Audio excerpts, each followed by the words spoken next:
Devant les grilles, ils ont entassé poubelles, palettes, canapés. Plus personne n'entre ni ne sort par les 14 accès au campus Saint-Charles. C'est la première fois depuis le début du mouvement que l'université est physiquement bloquée.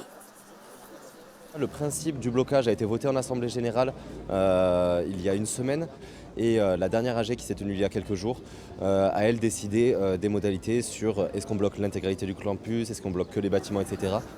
Depuis une semaine déjà, l'amphithéâtre principal est occupé. Un cran est donc franchi. Cette action coup de poing a été votée pour aujourd'hui seulement.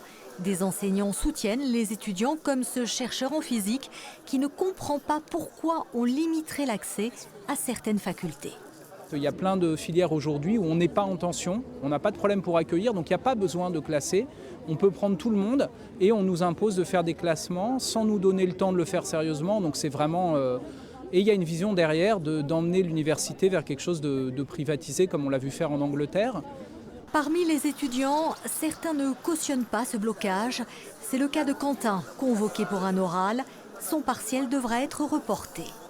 C'est vraiment un problème pour nous, on s'est levé, on est venu, on se rend compte au final que ça a été vicieux de leur part de faire ça, puisqu'on n'était même pas au courant, sinon on ne serait peut-être pas venu. Donc oui, ça nous rajoute du travail en plus, tout ça pour des choses qui n'avanceront finalement toujours pas, parce qu'ils ne nous écoutent pas dans tous les cas. Malgré leur désaccord sur la méthode, pas d'altercation entre les étudiants. Ce matin, c'est le dialogue qui prime.